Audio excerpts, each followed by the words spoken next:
அடுத்த பாடல் 1622. அகன்றார் வழிமுதல் ஆதிப்பிரானும் அப்படின்றது. அகன்றார் எங்க அகல்றாரு? போன பாடல்ல முடிச்சோம் இல்லையா? அந்த நிலையை ஒருத்தர் வந்துட்டார், அந்த பக்கம் இறைவன் கொடுத்துட்டார் இல்லையா? உணர்வுகள் எல்லாத்தையும் ஒன்றா அடக்கி மனமும் உடலும் எல்லாம் ஐம்புலனும் எல்லாம் அடங்கி ஒரே இடத்துல அமைதியாக உட்காந்துடுறாரு. இப்படி உட்கார்ந்தாருன்னா என்ன ஆகிடும்? எல்லாத்தையும் விட்டு அகன்று நிற்கின்றார் என்று பொருள் இல்லையா? ஆசைகள் மாயை பற்று எல்லாத்தையும் விட்டு அகன்று நிற்கிறார் அப்படின்னு பொருள். அவருடைய வழி முதல் அப்படிங்கிறார். என்னைக்கு அவர் அந்த நிலைக்கு வராரோ இல்லையா, உடம்பு மனம் எல்லாமே அடங்கி துறவு நிலைக்கு எந்த வினாடி வந்து நிற்கின்றாரோ அந்த வினாடி முதலே ஆதிப்பிரானும் அப்படிங்கிறார். இறைவனா யார் இந்த இடத்துல? ஆதிப்பிரானா ஆதியில் இருந்து இருக்கக்கூடிய தலைவன். ஏன்னா அவர் தான் இந்த இடத்துல கட்டளையிட்டு கொண்டே இருக்கின்றார். இந்த உலகத்தில் இருக்கக்கூடிய எல்லாத்துக்கும் கட்டளையிடுறவர் அவர் தான் ஆதிப்பிரான். இந்த இடத்துல அவர் என்ன பண்ணாரா? இவன்தான் என நின்று எலியானும் அல்லன் அப்படிங்கிறார். இவன்தான் அப்படிங்கிறாரு. ஆதிபிரானும் இவன்தான் அப்படின்னா என்ன ஆயிடுச்சு? இந்த துறவினுடைய உச்சத்து நிலைக்கு போயிடுறார் இல்லையா? இது முதல் பாடலில் இருக்கக்கூடிய உச்சநிலை.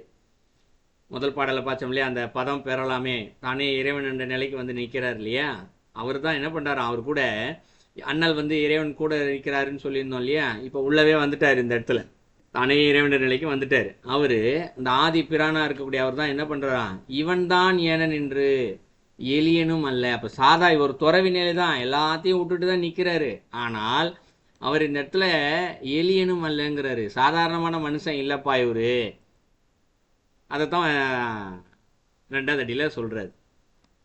இப்போ நம்ம ஒரு துறவியை பார்த்தோம்னா, ஒரு துறவி அவ்வளோதான், அதுக்கு மேலே அவர் ஏதாவது ஒரு நல்லது செய்வார், யாரோ சாமியார் போல இப்படி தான் நினச்சிக்கிட்டு இருப்போம். ஆனால் அவர் ஏன் ஏலியனும் இல்லை அப்படின்னா,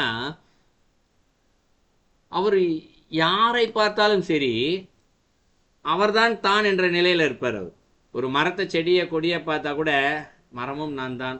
இப்போ நம்ம உடம்புல உறுப்புகள் நிறைய இருக்குல்ல, விரல் வேறு, அதில் இருக்கக்கூடிய நகம் வேறு, தோலில் இருக்கக்கூடிய முடி வேறு, இதில் இருக்கக்கூடிய சதைகள் வேறு, இப்படி பல பொருள்களாக இந்த உடம்பு பிரிஞ்சிருக்கு.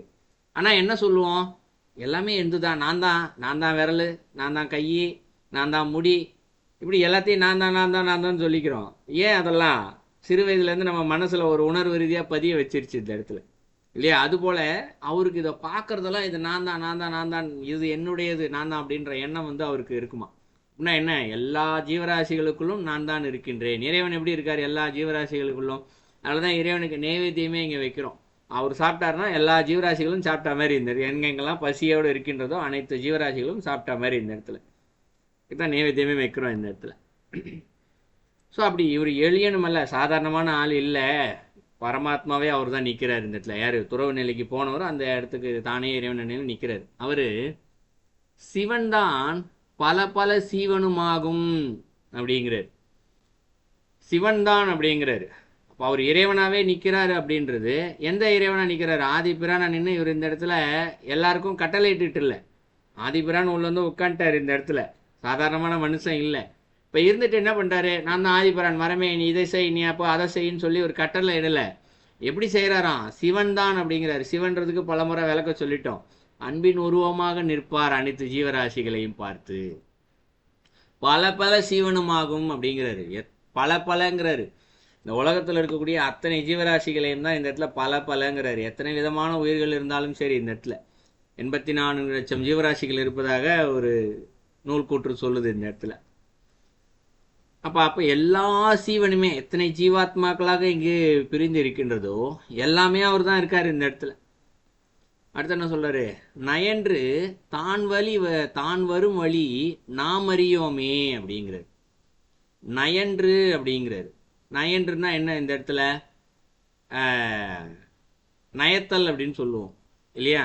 விரும்பி வருதல் அப்படின்னு புரிஞ்சுக்கலாம். விரும்புதல்னா ஆசை என்று பொருள் அல்ல இந்த இடத்துல. இப்படியாவது இறைவனை அடைய வேண்டும் என்ற ஒரு எண்ணம், இந்த எண்ணம் இருந்ததுனால தான் அவர் என்ன பண்ணாரு? ஆரம்ப நிலையில எப்படியாவது நான் துறவு நிலைக்கு போயிடணும்ப்பா அப்படின்னு சொல்லி அந்த ரெண்டாவது பாடலில் பார்த்தோம் இல்லைங்களா? அந்த ஐம்புலன்களில் போகிறதெல்லாம் அடக்கி மன உடம்பு எல்லாத்தையும் ஒன்றாக்கி அதுக்கப்புறம் பார் திறந்து இல்லையா, கார் திறந்து எல்லாத்தையும் திறந்து எல்லாத்தையும் திறந்து அவர் என்ன பண்றாரு, இந்த நிலையிலுக்கு நயன்று தான் வரும் வழிங்கிறாரு. இந்த நயன்றுன்ற வார்த்தைக்கு ரெண்டு பொருள். ஒன்று இறைவனை தேடி வருதல் என்று பொருள். இன்னொன்று அந்த நிலைக்கு வரும்போது இறைவன் ஏகப்பட்ட துன்பங்கள்னா சோதனைகள். இந்த இடத்துல நேரடியாக துன்பங்கள்ல பலவிதமான சோதனைகளை கொடுத்து தான் இறைவன் அந்த நிலைக்கு கூட்டு வருவார்.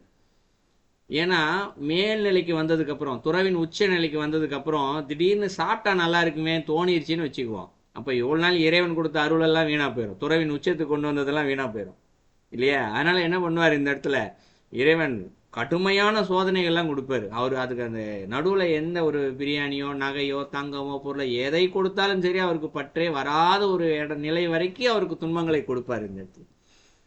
அப்போ ஒரு நயன்று வரும் வழி அப்படின்னா இந்த இடத்துல ஒரு விருப்பப்பட்டும் வர்றார், இறைவனை அடைய வேண்டும் என்று வர்றாரு. நயன்று தான் வரும் வழின்னா துன்பங்களை கடந்தும் வருகின்றார். அந்த வழியை நாம் அறியோமே அப்படிங்கிறது. நாம்னா யார் இந்த இடத்துல? உடம்போடு இருக்கக்கூடிய இந்த மனிதன் அறியோமே, தெரிஞ்சிக்கல அப்படின்னு சொல்லிட்டு சொல்றாரு. துறவின் உச்ச நிலை பாட்டில் துறவி அடைஞ்சா என்னென்னலாம் நடக்கும் அப்படின்னு சொல்லி சொன்னாரு. இரண்டாவது அடியில் அதை எப்படி அடையணும்னு சொல்றாரு. எப்படி அடையணும்னு சொல்லிட்டாரு இந்த இடத்துல. ஆனாலும் அதை தெரிந்து கொண்டும் மனிதன் இதை தெரியாமல் இருக்கின்றான் அப்படின்னு சொல்றாரு. ஏன் தெரியாமல் இருக்கின்றான் அப்படின்றாருன்னா, இப்போ படிச்சிட்டோம், உடனே நம்ம நல்லா கடைபிடிச்சு துறவு நிலைக்கு போக ஆரம்பிச்சிருவோமா? இல்லை, கிளாஸ் முடிஞ்சு போனோடனே காலைல சாப்பாடு என்ன வருதுப்பா, பசிக்க ஆரம்பிச்சிருச்சு, தோசை சரியா, இட்லி சரியா, சட்னி சரியா, சாம்பார் சரியா, மனம் அப்படிதான் போகும் இந்த இடத்துல. ஏன்னா இட்லிக்கு ஒருத்தருக்கு சட்னி பிடிக்கும், ஒருத்தருக்கு சாம்பார் பிடிக்கும், இன்னைக்கு இதை வச்சிருக்கேன் எனக்கு அதை, இப்படித்தான் போகும் மனம் இந்த இடத்துல. அதைத்தான் சொல்றாரு, நாம் அறியோமே, நம்ம தெரிஞ்சிக்கல அப்படின்னு சொல்லிட்டு சொல்றாரு. ஸோ நாலடிக்கும் பொருள் பார்த்தோம்னா, இந்த துறவு நிலையின் உச்ச நிலைக்கு யார் ஒருத்தர் செல்கின்றாரோ அவர் தானே இறைவன் என்ற நிலையில நிற்கின்றார். அவருக்குள்ள இருந்து ஆதி பிரானாக அந்த இறைவனே தலைவனாக வந்து அமர்ந்து விடுகின்றார். இவர் அமர்ந்தவனே அந்த துறவியானவர் அவ்வளவு எளிமையானவர் அல்ல, ஒன்றுமே இல்லாமல் இருக்கின்றார். அவர் துறவு நிலைன்னா என்ன வச்சிருப்பார், ஒரு கோவணம் கட்டியிருக்காருன்னு கூட வச்சுக்குவோம் இந்த இடத்துல, இல்லை அது கூட இல்லாமல் இருக்கின்றார் கூட வச்சுக்கோங்க. இந்த உலகத்தில் அதுபோல சில சாமியார்களும் இருக்காரு இந்த இடத்துல இல்லையா? நிர்வாண சாமியார்னு சொல்லுவாங்க, வெளில வரமாட்டாங்க அவ்வளோ சீக்கிரத்தில். அது அந்த ஒன்றுமே இல்லாத நிலையில். ஆனால் அவர்கள் சாதாரணமானவர்கள் அல்ல, அத்தனை ஜீவராசிகளும் தானே என்ற நிலையில் அவங்க இருக்கிறவங்க. அன்பின் வடிவமாக அங்கு நிற்கின்றார்கள், அனைத்து ஜீவராசிகளுக்குள்ளும் தன்னை காண்கின்றார்கள். அந்த உச்ச நிலைக்கு அவர் போறார். இந்த உச்ச நிலைக்கு அவர்கள் வந்து வரும் வழி இறைவனை சென்று அடைய வேண்டும் என்ற ஒரு எண்ணமும், அதனால் பலவிதமான துன்பங்களையும் கடந்துதான் அந்த நிலைக்கு அவர்கள் வந்திருக்கின்றார்கள். இதை அத்தனையும் தெரிந்து கொண்ட இந்த மனிதன் இதை தெரிந்து கொள்வது இல்லை. அந்த பாடலை சொல்லி முடிக்கிறாரு. ஸோ ஒரு 3 பாட்டு பார்த்துருக்கோம். ஏதாவது கேள்விகள் கருத்துக்கள் இருந்தால் சொல்லுங்கள். துறவி என்போர் ஒன்றுமில்லாதவர்கள், ஆனால் எல்லாம் உள்ளவர்கள். அவ்வளவுதான், ஒரே லைன், அவ்வளவுதான். சார் காலை வணக்கம் சார். சொல்லுங்க டாக்டர். சார் எனக்கு ஒரு அது சரியான கேள்வியானே எனக்கு தெரியல sir, but I just want to ask sir. இப்ப இந்த துறவு நீங்க நம்ம சிவனை அடையணும், சிவன் ஆகணும் அப்படின்றதே ஒரு ஆசை தானே சார்? ஆமா. ஸோ அதாவது நான் துறவியாக போய் இறைவன் அடைவேன் அப்படின்னு ஒரு சிந்தனை ஒருத்தருக்கு இருந்ததுன்னா அது ஆசை. நிச்சயமாக அவரால் துறவி ஆகும்போது கடினம்தான் உலக ரீதியாக பார்க்கும்போது. ஏன்னா ஏற்கனவே எல்லாருக்கும் தெரிஞ்ச கதை தான் இந்த இடத்துல. ஒருத்தர் எப்போ பார்த்தாலும் நான் துறவியாக போயிடுவேன்னு சொல்லிட்டு குடும்பத்தில் மனைவி கிட்ட மிரட்டிக்கிட்டே இருப்பாராம், பயந்துக்கிட்டே இருப்பாங்களாம். அப்போ அந்த மனைவி வந்து இன்னொரு மனைவிட்ட தன்னுடைய நண்பிகிட்ட சொல்லுவாங்க, இந்த இடத்துல என் புருஷன் எப்போ பார்த்தாலும் இப்படியே சொல்லிக்கிட்டே இருக்காரு அப்படின்னு வாங்கலாம். அவங்க கணவன்கிட்ட போய் சொல்லுவாங்க, அந்த பக்கத்து வீட்டுக்காரு எப்போ பார்த்தாலும் இதே சொல்லிக்கிட்டே இருக்காராம்ப்பா அப்படின்னு சொல்லுவாங்க. அப்படியா, துறவுன்னா சொல்லிக்கிட்டே இருக்கிறது இல்லை, தேப்பார் இப்படி தான் போகணுன்னு சொல்லிட்டு தோலில் போட்டு துண்டை உதறி போட்டு கோவணத்தை கட்டி போயிட்டே இருக்காராம், நான் காசிக்கு போகிறேன்னு சொல்லிட்டு போயிட்டாராம் அவர் வாட்டுக்கு. ஸோ துறவு நிலைக்கு யார் போகணுன்ற விதி வழி இருக்கின்றதோ அவர்களுக்கு தானாகவே துறவு வந்துடும். அவங்க சொல்லவே மாட்டாங்க, இந்த இடத்துல ஆசைப்படவும் மாட்டாங்க. அதே நேரத்தில் நான் துறவு நிலையை சென்று இறைவன் அடைவேன் அப்படின்ற ஒரு ஆசை ஒருத்தருக்கு இருந்துச்சுன்னா நிச்சயமாக ஒரு துறவு நிலை அடைய முடியாது. அது ஒரு உட்கருத்தாக வைக்கிறோம். இதுக்கு சான்னா நடுவில் ஒரு அடியை சொன்னார் இல்லையா, ஆசைகள் எல்லாத்தையும் விடணும். அதாவது என்ன செஞ்சா நம்ம அந்த நிலைக்கு போகணும் அப்படின்னு சொல்லிட்டு சொன்னார் இல்லையா? இப்போ அந்த பக்குவத்தையும் இறைவன் தான் கொடுக்கணும் இந்த இடத்துல. சரிங்களா? பக்குவத்தை கொடுக்கறதுக்கு பலவித சோதனைகளையும் வைப்பார் இந்த இடத்துல. சோதனைகளை பார்த்து நான் துறவு நிலைக்கு போறேன்ப்பான்ட்டு போய் நின்று அந்த சோதனைகளை தாங்காம ஓடி போனவங்களும் பல பேர் இருக்கிறாங்க இந்த இடத்துல. சரிங்களா? அதனால ஆசைகள் என்று இருந்தால் முதல்ல இறைவன் கொடுக்கின்ற சோதனைகள்ல அந்த ஆசைகள் வழியா அவங்க திருப்பி பழைய இடத்துக்கு போயிடுவாங்க. இல்லை எனக்கு இறைவன் தான் வேணும்ன்ற அந்த மன உறுதியோடு இருந்தால் நிச்சயமாக அந்த ஆசையும் விலகி இவர்கள் அந்த அறத்தின் வழியே செயல்பட ஆரம்பித்து விடுவார்கள். ஏன்னா அவங்க அறத்தின் தான் முக்கியம். இறைவன் அதை செய்யறதுக்கு தான் அந்த சோதனையை கொடுக்கறது இந்த இடத்துல. இல்லை மீண்டும் அந்த ஆசைகள் வராமல் இருக்கிறது தடுக்கிறது தான் அந்த சோதனை கொடுக்கறது அந்த இடத்துல. கொஞ்சம் புரியுது சார், புரியுது. நல்லா நல்லா சொன்னீங்க. நல்லது. வணக்கம் ஐயா. வணக்கம், சொல்லுங்க ஐயா. இதுலயே நாங்கள் இப்ப எல்லாத்தினும் இதுல நான் கடைசியா படிச்சது இந்த அன்பு. இப்ப எல்லாம் அன்பே சிவம், அன்புதான் கடவுள். இந்த சிவம் என்றதுக்கு நீங்க அன்பு தான் சொல்லுங்க. அப்ப எல்லா உயிர்களிலும் அன்பாய் இருக்கிறது. அதுதான் அந்த மேல் உயர்ந்த நிலை. இப்ப துறவுகளிலும் இப்ப கடைசியா இப்ப நீங்க சொன்னதிலும் நாங்க விளங்கி கொண்டா எல்லா நீ துறவு ஒன்றுமே இப்ப எல்லாத்திலும் அதைத்தான் சொல்லுவார். இப்ப திருவள்ளுவர் திருக்குறள் துறவு ஒன்றதிலும் நாங்கள் இப்ப எல்லா உயிர்களிலும் அன்பா இருந்தால் அப்ப நாங்களும் இப்ப காட்டுக்குள்ள போயிருக்கோம், ஒன்றுமே செய்ய தேவையில்லை. துறவுண்ட அந்த ஆசைகள் ஒன்றுமே இல்லை. இப்ப நாங்கள் எல்லாரிலும் அன்பா இருந்தால், எல்லா உயிரினத்திலும் ஜீவரணி அன்பா இருந்தால் அவ்வளவுதான். இது நான் மற்றது ஒன்றும் செய்ய தேவையில்லை என்று சரி அப்படி சொல்றோம். அப்படி நிச்சயமா தேவையில்லை, உறுதியே தேவையில்லை. நம்ம அன்பு ஒன்று மட்டும் வைத்திருந்தால் போதும். அன்புன்னா தனியா போய் நான் அன்பு செலுத்தின யாராவது வாங்கப்பான்னு சொல்றது கூட கிடையாது. அடுத்த ஜீவராசிகளுக்கு துன்பத்தை கொடுக்க கூடாது என்ற சிந்தனை இருந்தாலே அதுவும் அன்பின் ஒரு பகுதி தான். நான் ஏற்கனவே ஒரு இது சொல்லியிருக்கேன் உங்களுக்கு. நம்ம கிருஷ்ணருடைய அவதாரத்துல கிருஷ்ணருக்கு எவ்வளோ பேர் அவருடைய வகுப்புல இருந்தாங்க. ஏன் குசேலன் மட்டும் தோழனா இருந்தார்? நான் ஏற்கனவே சொல்லியிருக்கேன்னு நினைக்கிறேன் நம்ம வகுப்புல. ஏன் அவரை மட்டும் தோழனாக அவர் இறைவன் சாய்ஸ் பண்ணாரு கிருஷ்ணரு?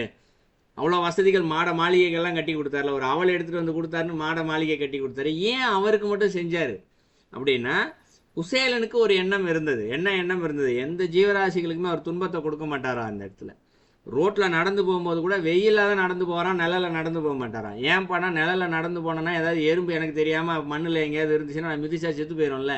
என் உடம்பு துன்பப்பட்டாலும் பரவாயில்லை, நான் வெயிலில் எவ்வளோ தான் வாடினாலும் பரவாயில்லை, வெயிலில் வந்து எறும்பு போகாது இந்த இடத்துல இல்லையா? அப்போது நான் அதில் எந்த ஜீவராசியும் இருக்காது அப்படின்னு அவர் எப்போ போனாலும் வெயிலில் தான் நடந்து போகிறான். எல்லாரும் திட்டுவாங்களா அவரை, பைத்தியமா நீ இவ்வளோ நிழல் இருக்கா அதில் நடந்து போகிறத விட்டு வெயிலில் போறியே நீ அப்படின்னு. ஆனாலும் அவர் சிந்திக்காமல் இருப்பார். அவருடைய எண்ணம் என்ன? அடுத்த ஜீவராசிக்கு துன்பத்தை ஏற்படுத்தக்கூடாது. இதுவும் ஒரு வகையான அன்பு தான் இந்த இடத்துல. அந்த அன்பு தான் கிருஷ்ணரிடத்தில் அவரை அருகில் சென்று அமர வைத்தது. இந்த இடத்துல கிருஷ்ணரே வந்தார் இந்த இடத்துல நண்பர்னு சொல்லிட்டு இல்லையா? ஸோ இந்த இடத்துல அன்புன்னா தனியாக நம்ம காட்டணும்னு அவசியம் இல்லை. நாம் செய்யும் போது, நடக்கும் பொழுது, அமரும் பொழுது, ஒவ்வொரு வினாடியும் ஏதாவது ஒரு ஜீவராசி நம்மால் துன்பப்படுகின்றதா, இந்த எண்ணம் இருந்தாலே அதுவே அன்பின் ஒரு பகுதி தான் உங்களுக்கு. அதுவே நம்மளை இந்த இடத்துக்கு அழைச்சிட்டு போயிடும்.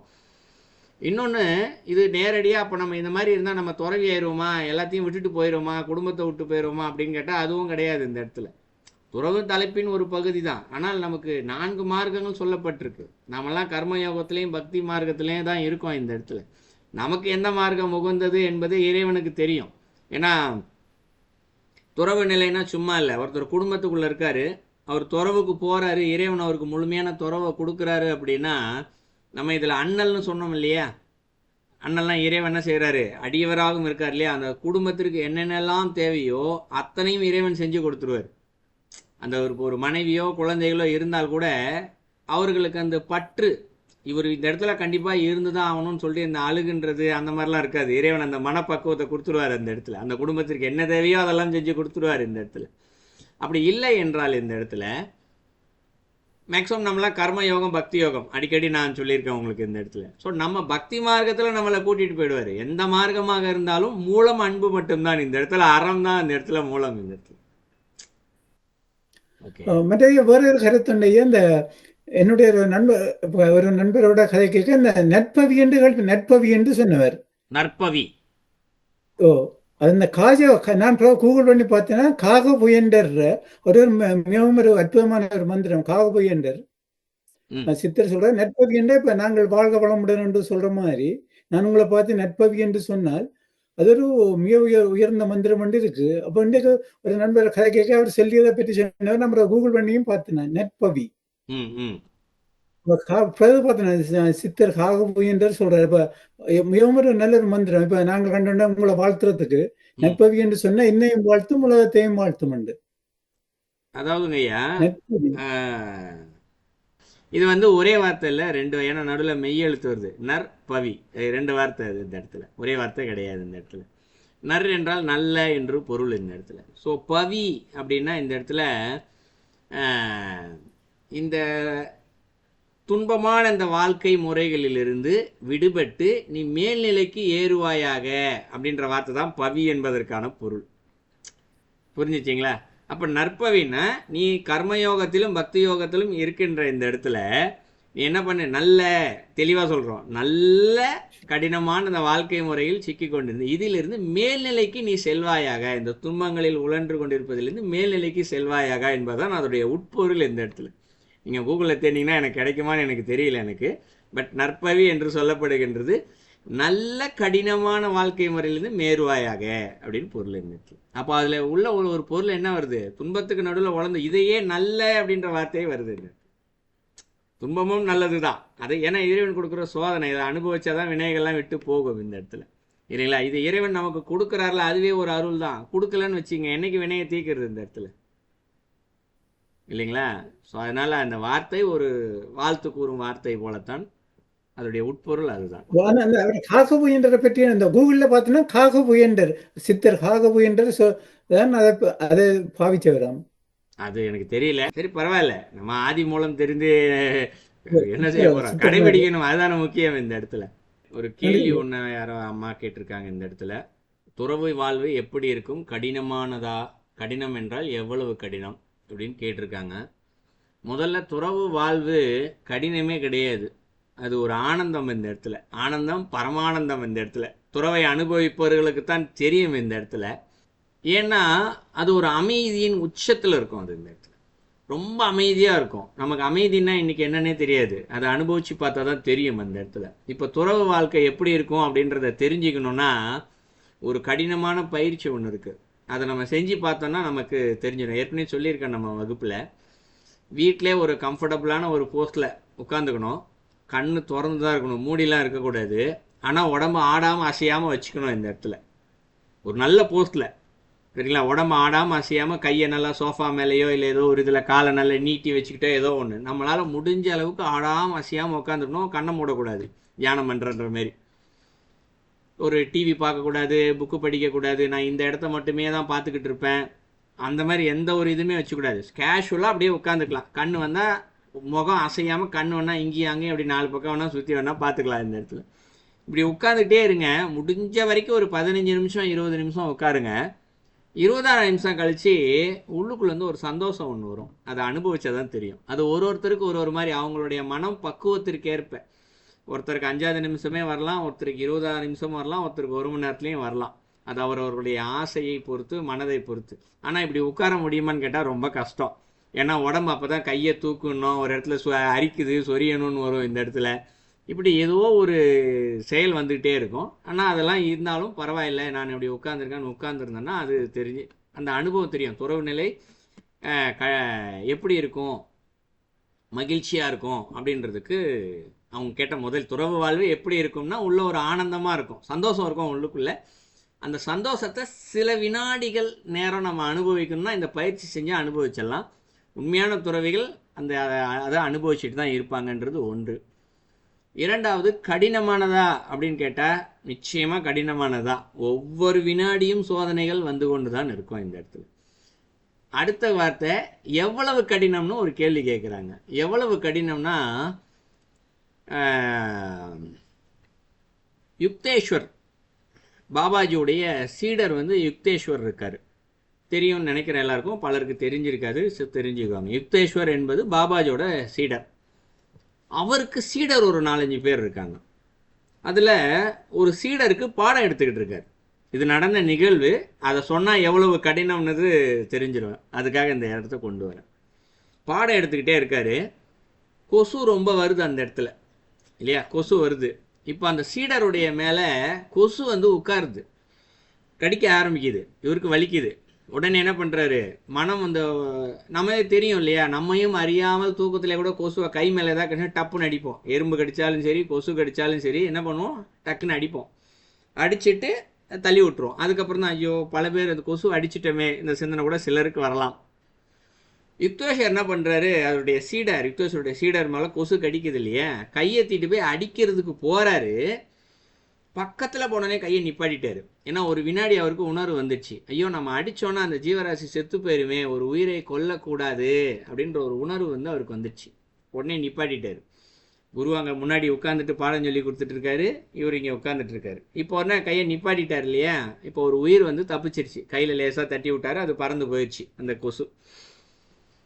இப்போ தன்னோட குருகிட்ட கேட்குறாரு, குருவே இந்த கொசுவை வந்து அடிக்க போனேன், ஆனால் அடிக்கலை, கடைசி வினாடி என்னுடைய மனம் வந்து அடிக்கக்கூடாதுன்னு தோணி நான் தட்டி விட்டேன், அது பறந்து போயிடுச்சு, காப்பாற்றிட்டேன், இது நல்லது தானே அப்படிங்கிறார்.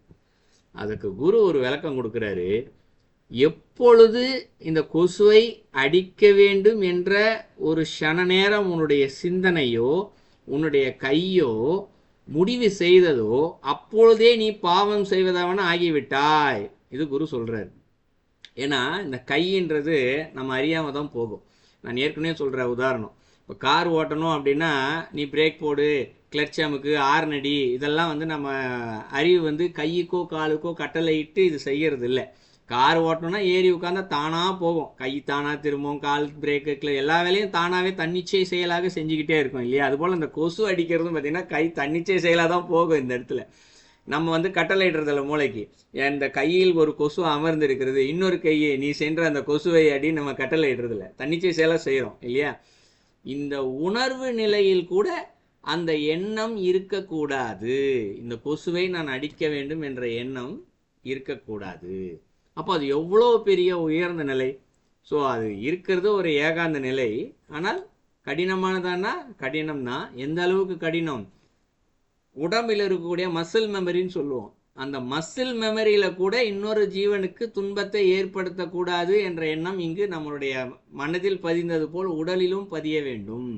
அதில் ஆகம்னு ஒரு வார்த்தை படிச்சிருந்தோம், மனசும் உடம்பும் தனித்தனியாக ஐம்புலன் பின்னாடி போகுதுன்னு சொல்லியிருந்தோம் இல்லையா. மனசும் கொசுவாடின்னு சொல்லுது, உடம்பும் கொசுவாடின்னு சொல்லுது. இப்போ இரண்டும் ஒன்றுபட்டு இந்த இடத்துல நின்று அதை ஒரு இறைவனாக அந்த இப்போ இன்னொரு கடைசியில் பார்க்குற ஜீவராசியெல்லாம் நான் தான் அப்படின்னு சொல்லிட்டு பார்த்தோம் இல்லையா, போல் அந்த கொசுக்குள்ளேயே நான் தான் இருக்கேன்ற சிந்தனை அவருக்கு அப்போ தான் இறுதியில் வரும்.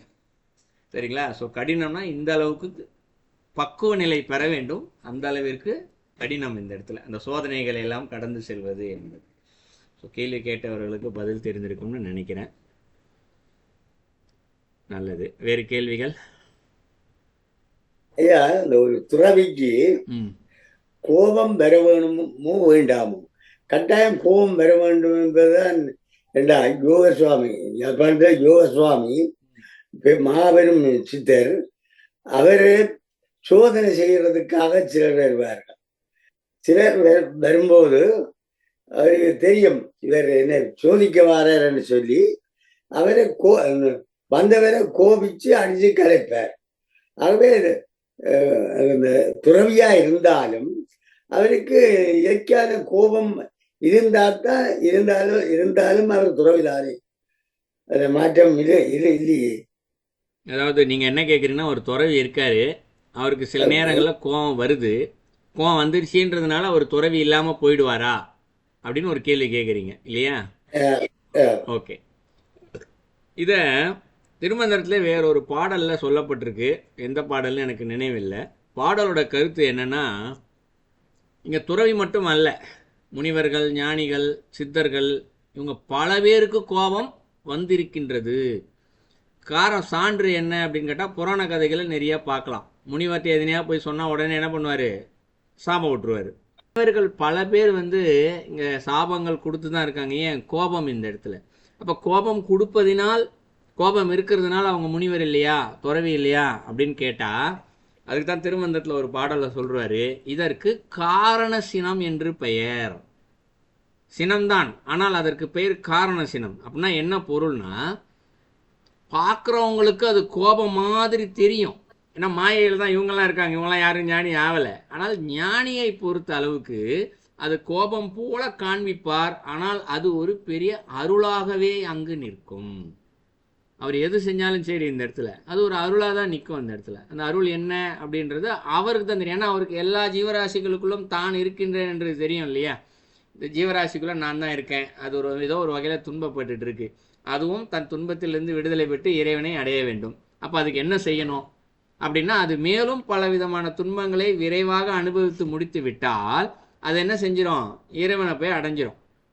அப்போ அவர் என்ன பண்ணுறார் இந்த இடத்துல, எப்படி அதை கொடுக்கறது, நீ உனக்கு தங்கம் வச்சுக்கோ வீடு வச்சுக்கோ அப்படின்னு சொன்னால் அருள் ஆசி என்றும், இதே நேரத்தில் நீ இல்லை இன்னும் கொஞ்சம் போய் துன்பத்தை அனுபவி அப்படின்னு அதே முடிவை சொன்னால் அது சாபம் என்றும் நாம் தான் பிரித்து பார்க்குறோம். அவங்கள பொறுத்த வரைக்கும் ரெண்டுமே ஒன்று தான். புரிஞ்சு வச்சுங்களா. நீ இருக்கியா சரிப்பா, நீ வீடு காரெல்லாம் வச்சுக்கோ வசதியாக வாழு அப்படின்னு இறைவனுக்கு ஆசி விட்டாருப்பா, அதே தான். அதே முடிவு இன்னொருத்தட்டு போய் இல்லை நீ என்ன பண்ணு, நீ துன்பத்தை அனுபவி அப்படின்னு சொல்லிட்டாருன்னு வச்சுக்கோங்க, எனக்கு கோவப்பட்டாருப்பா சாபம் கொடுத்துட்டாருப்பா. சொல்கிறது ஒன்று தான், ஆனால் நாம் புரிந்து கொள்வது இரண்டாக இருக்கின்றது. ஆனால் முருகனை பொறுத்த வரைக்கும் என்ன, இவன் இந்த துன்பத்தை அனுபவிச்சுட்டான்னா சீக்கிரம் அவன் கர்மா அவனை விட்டு போயிடும், அப்போ சீக்கிரம் அவன் இறைவன்கிட்ட போயிடுவான் இல்லையா. இதுதான் உண்மையான நிலை, சரிங்களா. அதனால் அவர்களுடைய நிலையிலிருந்து பார்க்கும் பொழுது அவர்கள் நன்மைதான் செய்கின்றார்களே தவிர்த்து அது தீமை கிடையாது. பார்க்கின்றவர் கண்களுக்கு அது கோபம் போல தோன்றும் இந்த இடத்துல, சரிங்களா. அம்மா நான் அடிக்கடி சொல்கிற உதாரணம் தான். 2 குழந்தை, ஒரு குழந்தைக்கு நல்லா பிரியாணி சாப்பாடு கொடுக்குறா, கேக்கு இனிப்பு, இன்னொரு குழந்தைக்கு கஞ்சி ஊற்றுறான்னா அம்மாவுக்கு என்ன வஞ்சனையா இன்னொரு குழந்தை மேலே? இல்லை, அந்த குழந்தைக்கு உடம்பு சரியில்லாமல் இருக்கும், அம்மாவுக்கு தான் தெரியும் இதுக்கு இந்த நேரம் இனிப்பை கொடுத்தா அது மேற்கொண்டு சளி பிடிக்கும், ஜுரம் வரும், கஷ்டப்படும்ன்றதுனால சரியானவனே கொடுப்பா இந்த இடத்துல இல்லையா. அதுபோல் இறைவனுக்கு தெரியும், முனிவர்களுக்கு தெரியும் யாருக்கு எதை கொடுக்க வேண்டும் என்று. பார்க்கின்றவர் கோணத்தில் தான் அது வரமா சாபமா என்று இருக்கின்றதை தவிர்த்து அவர்களை பொறுத்த வரைக்கும் இரண்டுமே ஒன்றுதான். இந்த சாபம் இல்லை, வந்தவருக்கு அதை கோபித்து கரைச்சால் கூட அது சாபம் இல்லை, அது வரப்பிரசாதம். அப்படித்தானே, பிரசாதம் தான், உண்மையே பிரசாதம் தான். இப்போ உதாரணத்துக்கு பார்த்தா வேற ஒன்று சொல்லலாம். ராமாயணத்தில் அகலிகை கதை வரும். ஒருத்தர் சாபம் போட்டு கல்லாக்கிடுவார். ஸோ ராமர் அந்த இடத்துல மிதித்தவொடனே திருப்பி உயிர் பெற்றுருவார் அந்த இடத்துல. அப்போ இவ்வளோ வருஷம் கல்லா போட்டு வச்சுட்டாரே, அப்போ ஒரு சாபம் தானே கொடுத்துருக்காரு, அது எவ்வளோ துன்பத்தை அனுபவிச்சுருந்துச்சு. இப்படி ஒரு பார்வை மனிதர்களுக்கு இருக்கும் இல்லையா. இதே இருக்கே தானே, அது மனித ரூபத்தில் இருந்தால் நேரம் நல்லா சாப்பிட்டு தூங்கி தன்னுடைய கர்மாவெல்லாம் ஈஸியாக அனுபவித்து முடிச்சிருக்கும். அதை போட்டு கல்லா மாற்றி வச்சுருக்காரு இங்கே அப்படின்னு மனிதர்களுக்கு பார்க்கும், சாபம் கொடுத்துட்டாங்க அப்படின்னு. ஆனால் அவருடைய பார்வையில் கோணம் வேறாக இருக்கும். அகலிகையுடைய புராண வரலாறு இதெல்லாம் எடுத்து பார்த்தா என்னென்னா, இப்போ அகலிகை வாழ்ந்துக்கிட்டு இருக்கா, சாபம் கொடுக்கலன்னு வச்சுக்குவோம், மனித ரூபத்தில் வாழ்ந்துக்கிட்டு இருக்கான்னு வச்சுக்குவோம். அவள் மேற்கொண்டு பாவங்கள் செய்து தவறுகள் செய்து மேற்கொண்டு பிறவைகளை அதிகரித்து கொண்டே செல்லக்கூடிய ஒரு சூழ்நிலை இருந்ததுன்னு வச்சுக்குவோம். முனிவர் பார்ப்பாரு, நீ இருந்தா தானே இவ்வளோ பாவம் செய்வேன், உன்னை நான் கல்லா மாற்றி போடுறேன் நான், அப்போ எப்படி இத்தனை பிறவிகள் என்னுடைய துன்பங்கள்லாம் போகும். ராமர் வருவார், உன்னை மிதிப்பார், மிதித்தவனே மொத்த பாவமும் போயிடும், நீ சீக்கிரத்தில் விடுதலை அடைஞ்சிடலாம், முக்தி அடைஞ்சிடலாம் அப்படின்னு சொல்லிட்டு இந்த கோணத்தில் தான் அவர்கள் அங்கே சாபமே கொடுப்பார்கள். அதுபோலவே இங்கே ராமர் மிதிச்சார்ல இந்த இடத்துல, அதுக்கு உட்கதையெல்லாம் நிறைய இருக்குது, சரிங்களா. அதெல்லாம் தெரிஞ்சுக்கிட்டோம்னா ரொம்ப ஆச்சரியமாக இருக்கும் அந்த இடத்துல. ஸோ அதனால் சாபம் என்று சொல்லப்படுவது, இந்த கோபத்தினால் சொல்லக்கூடிய வார்த்தை என்று சொல்லப்படுவது எல்லாமே இந்த இடத்துல அவர்களுக்கு நன்மையானது தான் தவிர்த்து தீமை நிச்சயமாக கிடையாது. அதுக்குன்னு யாராவது போய் வீம்புக்கு அவர் என் மேலே கோபப்பட்டு சாபம் கொடுக்கணுன்றக்காக போய் முனிவர்களை போய் சீண்டக்கூடாது. அது மேற்கொண்டு ரொம்ப நம்மளை துன்பத்தில் போய் ஆட்டிடும் இந்த இடத்துல. மனிதர்கள் ஒரு ஜீவராசிக்கே துன்பத்தை ஏற்படாதவாறு நம்ம பார்த்துக்கணும் அப்படின்றத படிக்கிறோம். இப்போ அவங்களுக்கு போய் சாபம் வாங்கணுன்றக்காக போய் துன்பத்தை கொடுத்தோன்னா அது மேற்கொண்டு ரொம்ப கொடுமையாகி போயிடும், தவறாகி போயிடும் இந்த இடத்துல. அதில் எச்சரிக்கையாக செயல்படணும் இந்த இடத்துல. நன்றி ஐயா. சரி, நல்லது ஐயா. வேறு கேள்விகள் கருத்துக்கள்? நேரம் ரொம்ப ஆயிடுச்சு இன்னைக்கு. யாருக்கும் கேள்விகள் இல்லாத பட்சத்தில் நிறைவு பகுதிக்கு வருவோம்.